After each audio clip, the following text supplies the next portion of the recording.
Hola, ¿cómo están, estimados alumnos? Para esta ocasión tenemos el tema del cuento urbano. Les recuerdo que inicialmente ya habíamos tratado sobre la teoría del cuento, habíamos hablado también sobre el cuento fantástico, el cuento de ciencia ficción y el cuento humorístico. En esta ocasión vamos a hablar sobre el cuento urbano y también vamos a desarrollar esta temática en pequeñas partes. Posteriormente hablaremos específicamente de algunos autores que tratan sobre el cuento urbano. Bien, para nosotros poder conocer sobre el cuento urbano tenemos que primero fijarnos en nuestra realidad. Como pueden ver en las imágenes que están en el fondo, vemos a gente que se está movilizando, vemos a gente que va a fundar un pueblo joven, un asentamiento humano, o también tenemos a una persona que está sentada con su especie de triciclo y que está descansando después de haber trabajado.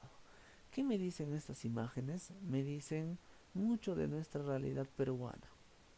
Cómo es que vive la gente, qué es lo que tiene que hacer la gente para poder sobrevivir. Y, y este tipo de situaciones son justamente aspectos que se van a ver dentro de esta literatura y más específicamente del cuento urbano. Pero para entender nosotros el cuento urbano necesitamos contextualizar. Hace 1950 aparece una generación de escritores llamada la generación del 50 en el Perú, y esta generación del 50 va a aparecer por múltiples motivos.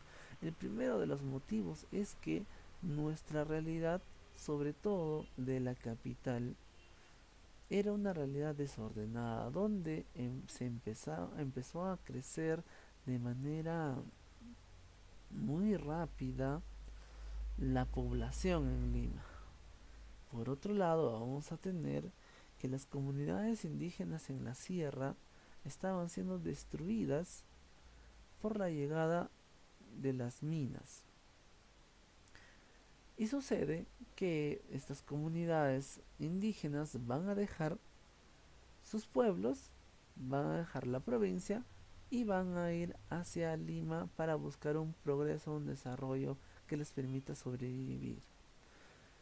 Es así que todos estos provincianos, toda esta gente provinciana, se va a concentrar en Lima y Lima se va a saturar, se va a llenar de mucha gente. Gente que no va a tener trabajo, gente que va a estar desocupada, gente que al no encontrar trabajo se va a dedicar a la delincuencia, al robo, a la violencia, ¿no? A los vicios como el alcohol, la drogadicción, en fin. Todo eso nosotros lo podemos ver a partir entonces de las migraciones de 1950 en adelante. Este contexto va a hacer que los escritores se dediquen a escribir sobre esta problemática que se estaba dando especialmente en Lima. Por eso, uno de los personajes principales va a ser el migrante provinciano. Bien, las líneas temáticas dentro de la generación del 50, nosotros vamos a tener, por ejemplo, una narrativa neoindigenista que va a tratar sobre este campesino moderno, ¿no? En cuentos, por ejemplo, de Oleodoro Vargas Vicuña y en Carlos Eduardo Zabaleta. Vuelvo a decir, campesino moderno, ese campesino que ya no trabaja en la tierra, sino que es un campesino que eh, va a encontrar otros espacios aparte de la tierra y va a tender a ir hacia la ciudad. Por otro lado, el realismo crítico de Oswaldo Reynoso, que nos va a presentar escenarios muy pobres, escenarios de barriadas, y donde se va a criticar justamente el comportamiento, la sociedad, sobre todo limeña. Enrique Congress Martin por el lado del realismo urbano, y también Julio Ramón Ribeiro nos van a presentar escenarios urbanos y que van a ser muy críticos de su realidad también. Pues bien, en estas líneas temáticas nosotros tenemos especialmente que el realismo crítico y el realismo urbano van a tratar sobre los cuentos urbanos que nos tocó como tema. Conceptuamos entonces qué es literatura urbana a partir de lo que significa urbano. Urbano quiere decir de la ciudad en este contexto. Es decir, se trata de escribir un cuento que suceda en la ciudad, en las calles, en los edificios, ¿no?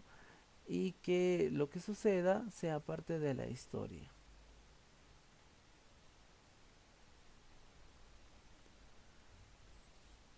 Una de las características muy importantes dentro de este cuento urbano es que el escenario principal de la narración va a ser la ciudad. No se olviden, la ciudad va a ser protagonista.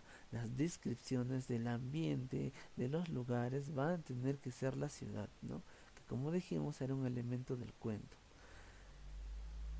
L- También se da importancia al tema urbano, en este caso uno de los temas urbanos muy desarrollados es la visión de las barriadas, ¿no? Podemos ver acá, por ejemplo, dos situaciones que se dan en los cuentos. Uno, por ejemplo, en los gallinazos sin pluma, donde los niños recogen basura para poder sobrevivir. Y lo otro, donde eh, hay una cierta discriminación, que también podríamos decir que es una parte de la temática urbana, la discriminación en la ciudad. Aquel niño, joven, adulto, ¿no? De color, ¿no? Moreno o negro, que quiere incluirse dentro de una sociedad de blancos. ¿Dónde lo podemos ver esto?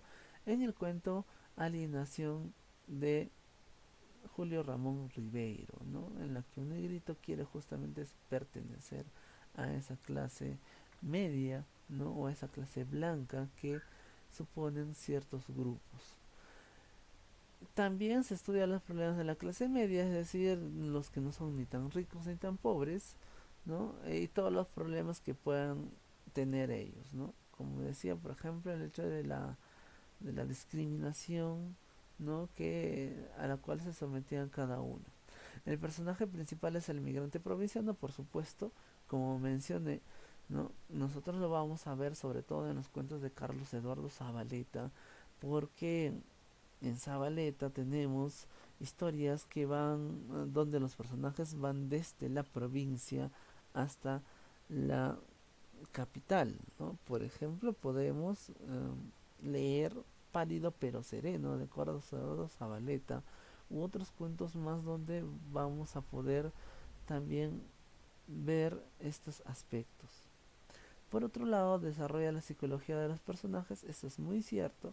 Por ejemplo, en el cuento de alienación se desarrolla mucho la psicología de los personajes a partir de describirnos cómo es esta persona que quiere cambiar sus estereotipos o sus comportamientos. Es decir, se quiere blanquear, pero no de rostro, se quiere blanquear psicológicamente y socialmente.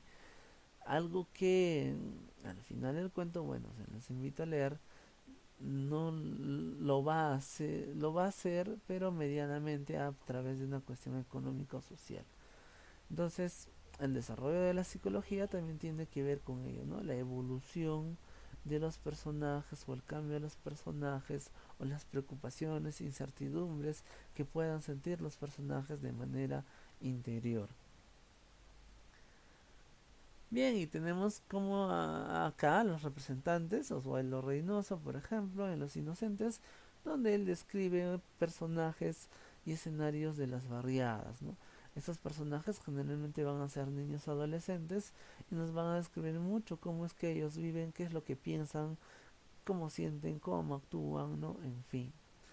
Enrique Conés Martín también lo va a hacer igual, ¿no? Sobre todo en sus la historia en Lima Hora Cero, o también, o no una, sino muchas muertes.